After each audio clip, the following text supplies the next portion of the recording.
ഇന്നു നമ്മൾ കാണാൻ പോകുന്നത് അർജുനന് കൃഷ്ണൻ ഗീതോപദേശം നൽകിയ ജ്യോതിസറിലെ കാഴ്ചകളിലേക്കാണ്.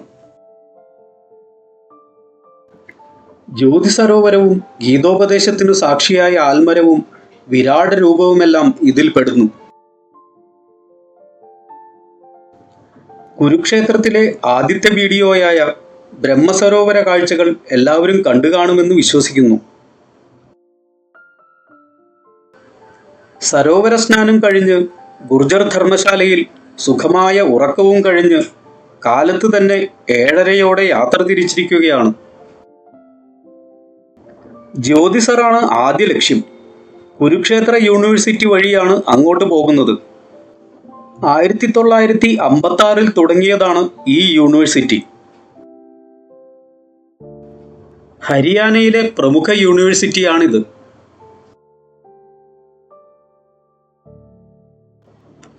240 കിലോമീറ്റർ ചുറ്റളവിലാണ് കുരുക്ഷേത്ര യുദ്ധം നടന്നത്. ഹരിയാനയിലെ പല സ്ഥലങ്ങളിലായി അത് വ്യാപിച്ചു കിടക്കുന്നു. നമ്മളിപ്പോൾ യാത്ര ചെയ്യുന്ന ഈ വഴികളെല്ലാം ആ യുദ്ധക്ഷേത്രത്തിന്റെ ഭാഗമാണ്. പെഹോവ എന്ന സ്ഥലത്തേക്ക് പോകുന്ന വഴി തന്നെയാണ് ജ്യോതിസർ. പെഹോവയിലും പല പ്രധാന സ്ഥലങ്ങളുണ്ട്. കൃഷിസ്ഥലങ്ങൾക്ക് നടുവിലൂടെയാണ് റോഡ്.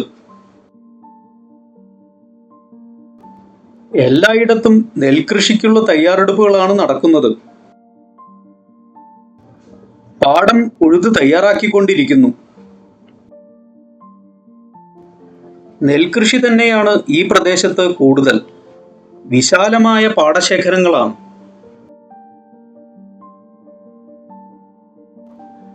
ഇതൊരു കോൺവെന്റ് സ്കൂളാണ്. റോഡുകൾ വികസിക്കുന്നതിനോടൊപ്പം റോഡിനോട് അടുത്ത ഭാഗങ്ങളിൽ വയലുകൾ നികത്തി ബിൽഡിങ്ങുകൾ വന്നിരിക്കുന്നു. 4 ലൈൻ റോഡാണ്. ഇവിടെയും ഒരു വശത്ത് റീടാറിംഗ് നടന്നുകൊണ്ടിരിക്കുകയാണ്. അതിനാൽ വലതുവശത്തെ ഈ റോഡിലൂടെയാണ് ട്രാഫിക്. യൂക്കാലിപ്സ് മരങ്ങളാണ് പാതയ്ക്ക് ഇരുവശത്തും. 12 കിലോമീറ്റർ ആണ് ആകെ ദൂരം. കൃഷിസ്ഥലങ്ങളിലേക്ക് വെള്ളം കൊണ്ടുപോകുന്ന ഇറിഗേഷൻ കനാലുകളാണിത്. അതിനാൽ ഇവിടങ്ങളിലെല്ലാം കൃഷി നല്ല രീതിയിൽ നടക്കുന്നുണ്ട്. ഒരുവിധം എല്ലാ ഗ്രാമീണ ഭവനങ്ങളിലും എരുമ വളർത്തലുണ്ട്. കൊയ്ത്ത് കഴിഞ്ഞ് വൈക്കോൽ ഇത്തരത്തിലാണ് ഇവിടങ്ങളിൽ സൂക്ഷിക്കുന്നത്.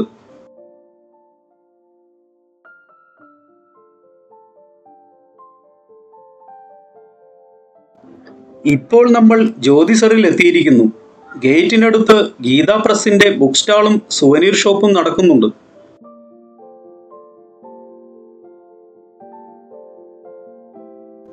മാർബിളിൽ മനോഹരമായ ഒരു വലിയ കവാടം ഉണ്ടാക്കിയിരിക്കുന്നു.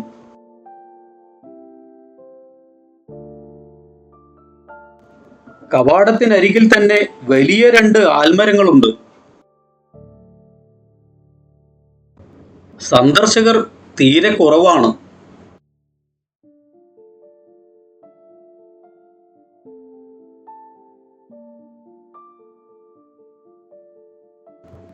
ഈ പടികൾ കയറി ആൽമരത്തണലിൽ ഒരു ശിവപ്രതിഷ്ഠയുണ്ട്. പല വൈദേശിക ആക്രമണങ്ങൾക്കും ഇരയായ ഈ സ്ഥലത്ത് അതിനൊക്കെ സാക്ഷിയായി ഈ പ്രതിഷ്ഠ നിലകൊള്ളുന്നു. ശിവലിംഗരൂപിയായ മഹാദേവൻ, ഒരു ശ്വാനബാലൻ ഇവിടെ ഭക്തർ അർപ്പിക്കുന്ന ദ്രവ്യങ്ങൾ ഭുജിക്കാൻ എത്തിയിരിക്കുന്നു. ആരും അവനെ ഉപദ്രവിക്കാനോ തടയാനോ ഇല്ല.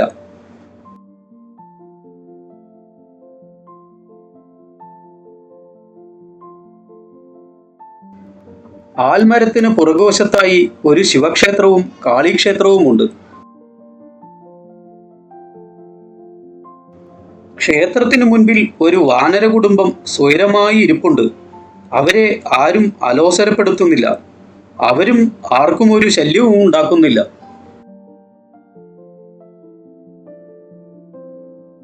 ഇവിടെ ഒരു ഹനുമാൻ പ്രതിഷ്ഠയുമുണ്ട്. വാനര കുടുംബത്തിന് ശല്യമുണ്ടാക്കാതെ പതുക്കെ മുകളിലേക്ക് കയറി.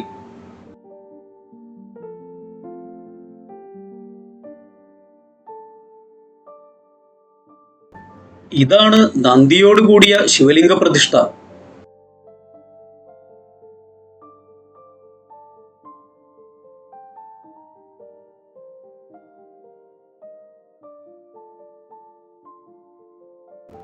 ഇതാണ് കാളി പ്രതിഷ്ഠ.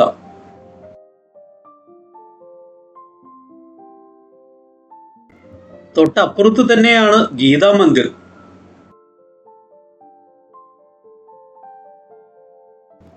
മഹാഭാരതത്തിലെ ചില മുഹൂർത്തങ്ങളാണ് ഈ ചില്ലുകൾക്കുള്ളിൽ.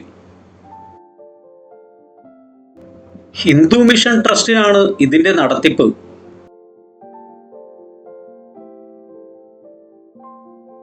ചില്ലുകളിലെ വെളിച്ചത്തിന്റെ പ്രതിഫലനം മൂലം വീഡിയോ ശരിയായി എടുക്കാൻ സാധിക്കുന്നില്ല ഇവിടെ.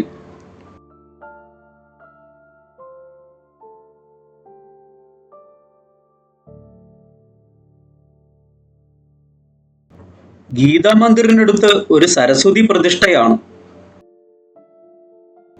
ഹിന്ദു മിഷൻ ഗീതാ തീർത്ത് എന്ന ട്രസ്റ്റ് ഗീതാ ജയന്തി അവസരത്തിൽ 18 ദിവസവും ഇവിടെ ആഘോഷങ്ങൾ ഒരുക്കുന്നു. എല്ലാ മാസങ്ങളിലും അന്നദാനവും നടക്കുന്നുണ്ട്. ഇവിടെ ഇടതുവശത്ത് ഈ കാണുന്നതാണ് ജ്യോതി സരോവരം. ഇതിൽ നിന്നാണ് ഈ നാടിന് തന്നെ ജ്യോതിസർ എന്ന പേര് ലഭ്യമായത്. ഈ സരോവരത്തിന്റെ അടുത്തുള്ള ഒരു ആൽമരച്ചുവട്ടിൽ വെച്ചായിരുന്നു ഗീതോപദേശം എന്ന മഹത് സംഭവം നടന്നത്. ഈ സരോവരത്തിനെ കേന്ദ്രമാക്കി ഒരു ലൈറ്റ് ആൻഡ് സൗണ്ട് ഷോ ദിവസവും വൈകുന്നേരം 7 മണിക്ക് നടക്കുന്നുണ്ട്. ഈ സരോവരത്തെ 4 ചുറ്റും കെട്ടി ഭംഗിയായി സംരക്ഷിച്ചിട്ടുണ്ട്. 4 വലിയ ആൽമരങ്ങളാണ് പ്രധാനമായും ഇവിടെയുള്ളത്. ലൈറ്റ് ആൻഡ് സൗണ്ട് ഷോയുടെ ടെസ്റ്റിംഗ് നടന്നുകൊണ്ടിരിക്കുന്നു. മഴക്കാറുള്ളതിനാൽ കാഴ്ചകൾക്ക് അല്പം തെളിച്ചക്കുറവുണ്ട്.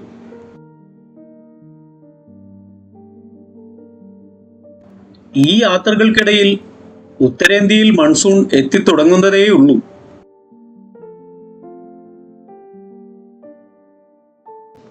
സെപ്റ്റംബർ മുതൽ മാർച്ച് വരെയാണ് കുരുക്ഷേത്രം സന്ദർശിക്കാൻ പറ്റിയ ഏറ്റവും നല്ല സമയം. ചൂടുകാലം ഉത്തരേന്ത്യയിൽ വളരെ കൂടുതലാണ്. ജൂൺ അവസാന വാരത്തോടു കൂടിയാണ് ഞങ്ങളിവിടെ എത്തിയിരിക്കുന്നത്. അത് മഴക്കാലത്തിന്റെ തുടക്കമാണ്. അതുപോലെ കുരുക്ഷേത്രത്തിലെ ഏറ്റവും പ്രധാനമായ സ്ഥലങ്ങളൊക്കെ സന്ദർശിക്കാൻ കുറഞ്ഞത് 2 ദിവസമെങ്കിലും കരുതി വേണം ഇവിടെ എത്താൻ.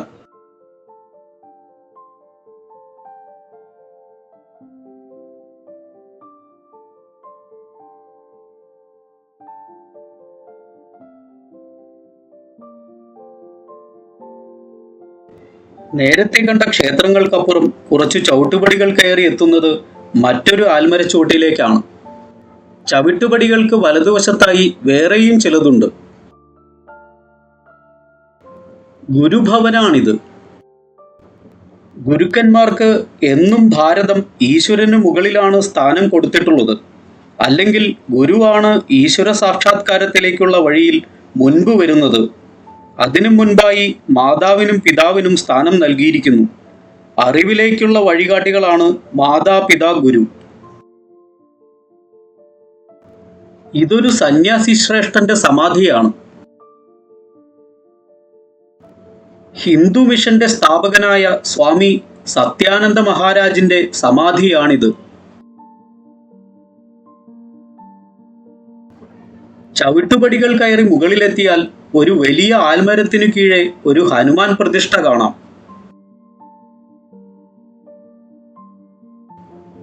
തറയിൽ മുഴുവൻ മാർബിൾ വിരിച്ചിരിക്കുന്നു.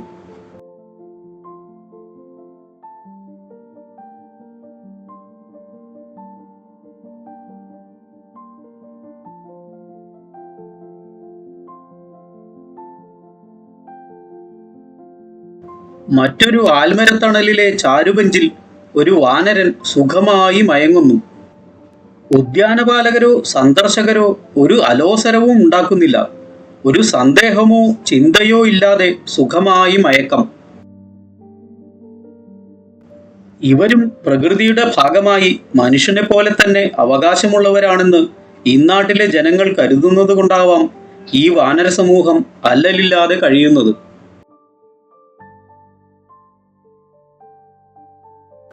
ഇവിടെ മറ്റൊരു വലിയ വടവൃക്ഷം താഴേക്ക് വേരുകളൂന്നി നിറഞ്ഞു നിൽപ്പുണ്ട്. മഹാഭാരത ചരിത്രത്തിലെ ഏറ്റവും സുപ്രധാനമായ ഗീതോപദേശം നടന്നത് ഈ ആൽമരത്തിന് അടിയിൽ വെച്ചായിരുന്നു. ലോകത്തിന് തന്നെ വെളിച്ചം പകരുന്ന ഗീതോപദേശത്തിനു സാക്ഷിയായ വടവൃക്ഷം. അന്നത്തെ വൃക്ഷത്തിന്റെ വേരുകൾ വളർന്ന് 5000 വർഷങ്ങൾക്കിപ്പുറവും ഈ ആൽമരം നിലനിൽക്കുന്നു. ഇത് ഒരിക്കലും മരിക്കുകയില്ല എന്നാണ് വിശ്വാസം. ഗീതാപാഠം ചൊല്ലിക്കേട്ടാൽ വൃക്ഷങ്ങൾക്കും ബോധമുണ്ടാകുമെന്നാണ് ഫലശ്രുതി.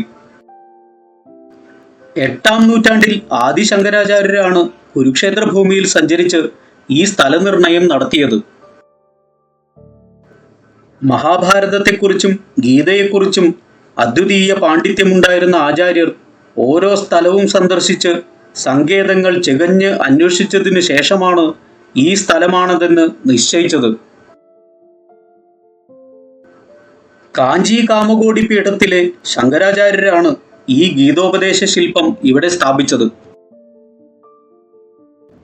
കുരുക്ഷേത്ര ഭൂമി തന്നെ എന്തിനാണ് ശ്രീകൃഷ്ണൻ യുദ്ധത്തിനായി തിരഞ്ഞെടുത്തത് എന്നതിനെപ്പറ്റി കഴിഞ്ഞ വീഡിയോയിൽ നമ്മൾ പ്രതിപാദിച്ചിരുന്നു. യുദ്ധത്തിനായി ഒരുങ്ങി 2 സേനകളും നേർക്കുനേർ എത്തിയത് ഇവിടെയായിരുന്നു. പാണ്ഡവപക്ഷത്ത് 7 അക്ഷൗഹിണിയും കൗരവപക്ഷത്ത് 11 അക്ഷൗഹിണിയും. അപ്പോഴാണ് ശത്രു സൈന്യത്തിലെ പ്രമുഖരെ കാണാനായി അർജുനന്റെ ആഗ്രഹപ്രകാരം കൃഷ്ണൻ രഥം നടുവിൽ കൊണ്ടുചെന്ന് നിർത്തിയത്.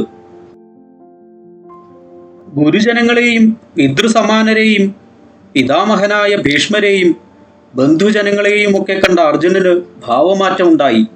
മനസ്സ് പതറി. ഗാണ്ഡീവം താഴെ രഥത്തട്ടിൽ വീണു. യുദ്ധം വേണ്ടെന്നു വെച്ച് ഭിക്ഷാന്തേഹിയായി വനത്തിൽ പോകാൻ പോലും തോന്നി. ബന്ധുജനങ്ങളെയെല്ലാം വധിച്ച് കുലഗ്നൻ എന്ന പേരുദോഷം ഉണ്ടാവുമെന്ന ഭയം പിടികൂടി. ഇതെല്ലാം മുൻകൂട്ടി തന്നെ അറിയാമായിരുന്ന കൃഷ്ണൻ തൻ്റെ നയചാതുര്യം പുറത്തെടുത്തു. 18 അധ്യായങ്ങളിൽ 700 ശ്ലോകങ്ങളിൽ ജീവിതത്തെപ്പറ്റിയും മരണത്തെപ്പറ്റിയും ആത്മാവിൻ്റെ പ്രയാണങ്ങളെപ്പറ്റിയും വിശദമായി വിവരണം നൽകി. സാഖ്യയോഗം, കർമ്മയോഗം, ജ്ഞാനയോഗം, കർമ്മസന്യാസയോഗം, രാജയോഗം ഇങ്ങനെ പലതിലൂടെയും കർമ്മത്തിൻ്റെ മാഹാത്മ്യം വെളിപ്പെടുത്തി.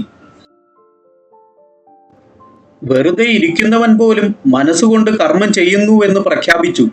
കർമ്മം ചെയ്യാതിരിക്കാനാകില്ല. കർമ്മഫലസംഗമില്ലാതെ മോഹമില്ലാതെ കർമ്മം ചെയ്യുന്നത് കർമ്മസന്യാസം തന്നെയാണെന്ന് സമർത്ഥിച്ചു. അർജുനന്റെ ഓരോ സംശയങ്ങൾക്കും കൃഷ്ണൻ മറുപടി നൽകി. ആത്മാവ് ജനിക്കുന്നുമില്ല, മരിക്കുന്നുമില്ല, ആർക്കും കൊല്ലാനുമാകില്ല. അഗ്നിക്ക് ദഹിപ്പിക്കാനാകാത്ത, ജലത്തിന് അലിയിക്കാനാകാത്ത ഒന്നാണ് ആത്മാവെന്ന് മനസ്സിലാക്കിച്ചു. ഈ യുദ്ധഭൂമിയിൽ സന്നിഹിതരായവരൊക്കെ തന്നെ നേരത്തെ തന്നെ മരിക്കാൻ വിധിക്കപ്പെട്ടവരാണെന്നും നീ അതിന് ഒരു കാരണമായി മാത്രം മാറുകയാണെന്നും അറിയിച്ചു. താൻ അർജുനന്റെ തോഴനും സാരഥിയുമായ കൃഷ്ണനല്ല, മറിച്ച് പ്രപഞ്ചത്തിന്റെ നിലനിൽപ്പിനാധാരമായ പരമ്പൊരുളാണെന്നും അറിയിച്ചു. തൻ്റെ വിഭൂതികളെപ്പറ്റി വിസ്തരിച്ചു. അർജുനന്റെ വിശ്വാസത്തെ കൂട്ടുവാനായി തൻ്റെ വിശ്വരൂപം തന്നെ ദിവ്യചക്ഷുക്കൾ നൽകി കാണിച്ചു കൊടുത്തു. ആ രംഗം ധൃതരാഷ്ട്രരുടെ സൂതനായ സഞ്ജയനും കണ്ടു സായൂജ്യമടഞ്ഞു. മുൻപ് കൗരവ സദസ്സിൽ ദൂതുപോയപ്പോഴും കൃഷ്ണൻ തൻ്റെ ദിവ്യമായ വിശ്വരൂപം കാണിച്ചിരുന്നു. അത് കണ്ടവർ മോഹാലസ്യപ്പെടുകയും മറന്നുപോകുകയും ചെയ്തു.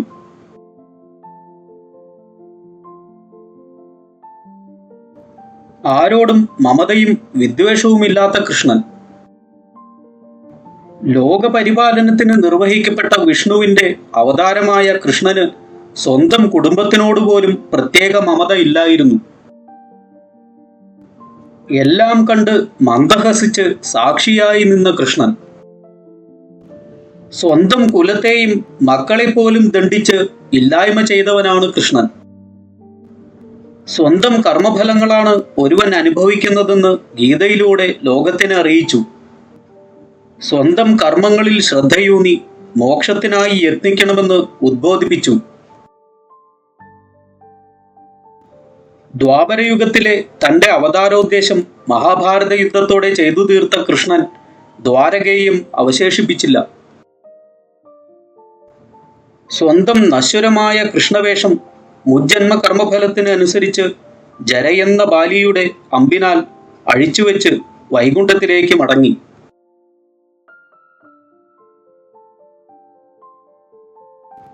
ഇത് കലിയുഗമാണ്, ഏറ്റവും മോശമായ ധർമ്മച്യുതിയിൽ ആറാടാൻ പോകുന്ന യുഗം. യുഗാവസാനത്തിൽ കൽക്കിയായി വരാൻ തയ്യാറെടുക്കുകയാവും മഹാവിഷ്ണു ഇപ്പോൾ. അതിനുശേഷം മഹാപ്രളയം, വീണ്ടും സത്യയുഗം. കാലചക്രം കറങ്ങിക്കൊണ്ടിരിക്കുന്നു. കൃഷ്ണൻ അർജുനന് നൽകിയ വിരാട രൂപത്തിന്റെ ഒരു ചെറിയ പതിപ്പാണ് ഇവിടെ പ്രദർശിപ്പിച്ചിരിക്കുന്നത്.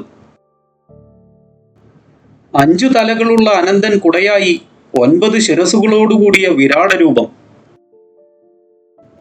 40 അടി ഉയരത്തിൽ 35 ടൺ ഭാരത്തിൽ 4 ലോഹങ്ങളുടെ മിശ്രിതത്താലാണ് ഇത് നിർമ്മിച്ചിരിക്കുന്നത്. ചെമ്പാണ് ഏറ്റവും അധികം ഉപയോഗിച്ചിരിക്കുന്ന ലോഹം, 85%. ഈ വിരാട രൂപത്തിൽ നിന്നാണ് തന്റെ യഥാർത്ഥ വിശ്വരൂപത്തിലേക്ക് കൃഷ്ണൻ മാറുന്നത്.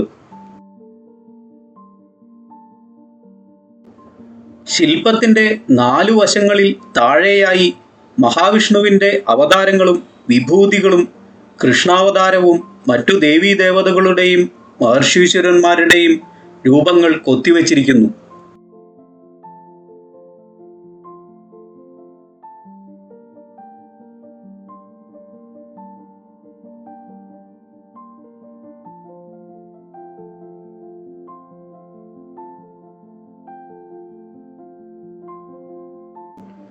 കൃഷ്ണ സർക്യൂട്ട് പ്രോജക്റ്റിൽ ഉൾപ്പെട്ട നിർമ്മാണ പ്രവർത്തനങ്ങൾ നടന്നുകൊണ്ടിരിക്കുകയാണ് ഇവിടെ. ഒരു ലോകോത്തര ജ്യോതിസർ അനുഭവ കേന്ദ്രത്തിന്റെ നിർമ്മാണം പുരോഗമിച്ചുകൊണ്ടിരിക്കുന്നു.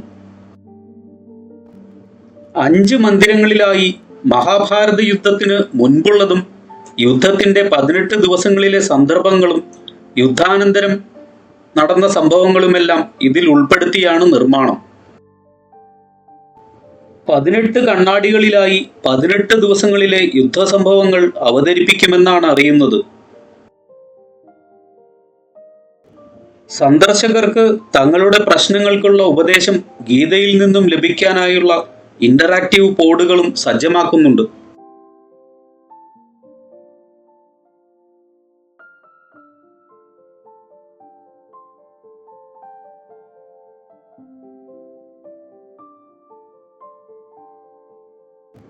ആകാശത്തിൽ കാർമേഘങ്ങൾക്കിടയിലെ സൂര്യൻ വിരാട രൂപത്തെ ഒന്നുകൂടി യാഥാർത്ഥ്യമായി തോന്നിപ്പിച്ച് ഭ്രമിപ്പിക്കുന്നു. ജീവാത്മാവും പരമാത്മാവും തമ്മിലുള്ള പാരസ്പരിക ബന്ധം എത്ര സൂക്ഷ്മവും അദൃശ്യവുമാണ്. ഏതോ മുജ്ജന്മ സുഹൃതമോ കർമ്മബന്ധമോ ആകാം എന്നെ ഇവിടെ എത്തിച്ചത്. ജീവാത്മാവിന്റെ മുകളിലെ മായ എല്ലാം മറയ്ക്കുന്നു. ഒന്നിനും ഉത്തരം കണ്ടെത്താൻ എൻ്റെ അജ്ഞാനം അനുവദിക്കുന്നില്ല. വൈകിട്ട് 7 മണിക്ക് ലൈറ്റ് ആൻഡ് സൗണ്ട് ഷോയ്ക്കുള്ള ഇരിപ്പിടങ്ങളാണ് സരോവരത്തിനപ്പുറം.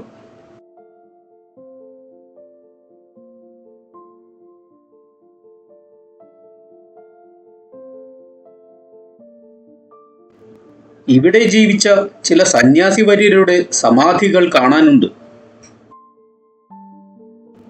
ഒരു സന്യാസിനിയുടേതാണ് ഈ സമാധി.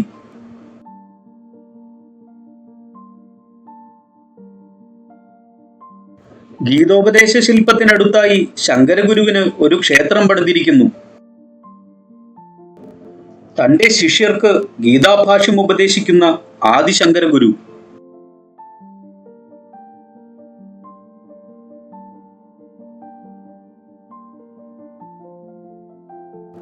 ഇദ്ദേഹം ഒരു ഗൈഡാണ്. ഇവിടെ വരുന്ന സന്ദർശകർക്ക് ഗീതോപദേശത്തിന്റെ കഥയും സന്ദർഭവും വിവരിച്ചു കൊടുക്കുന്ന ഈ ഗീതാസർ എന്ന ഗ്രാമത്തിലെ ഒരു നിവാസി. ഈ ജന്മത്തിൽ ഭഗവത്ഗീതയെക്കുറിച്ച് ആളുകൾക്ക് വിവരിക്കാനായി ഭഗവാൻ തന്നെ തിരഞ്ഞെടുത്ത ആൾ. ഇതും ഒരു മുജ്ജന്മ സുഹൃതമാണ്. തിരിച്ചു പോകണം. ഇനിയും പല സ്ഥലങ്ങളും കാണാനുണ്ട്. പിതൃതക ഭൂമിയായ പെഹോവയിലെത്തണം. ഇനി യാത്ര പെഹോവയിലെ പുരാതന ശിവക്ഷേത്രവും കാർത്തികേയ ക്ഷേത്രവും സരസ്വതി സരോവരവും ഒക്കെ കാണാനാണ്. തിരിച്ചു വരുമ്പോൾ ഭീഷ്മ പിതാമഹൻ അർജുന ശരങ്ങളാൽ വീണ നരക്താരി എന്ന സ്ഥലവും കാണണം. കുറച്ചു നേരം കൂടി സരോവരത്തിലെ ജലത്തിൽ മിഴികളൂന്നി. എന്തോ ഒരു കാന്തിക പ്രവാഹം ഇവിടെ പിടിച്ചു നിർത്തുന്നു. തിരിച്ചു പോകണം. പക്ഷെ മനസ്സ് ഈ ഭൂമിയിലാണ്. അത് കാലിനെ പിറകോട്ട് പിടിച്ചു വലിക്കുന്നു. യാത്ര തുടർന്നേ മതിയാകൂ എന്റെ കർമ്മകാണ്ഡങ്ങളിലേക്ക്. തിരിച്ചു പടികളിറങ്ങി. കുരുക്ഷേത്രത്തിലെ പുതിയ അനുഭവങ്ങളുമായി കാഴ്ചകളുമായി വീണ്ടും അടുത്ത വീഡിയോയിൽ. നന്ദി, നമസ്കാരം.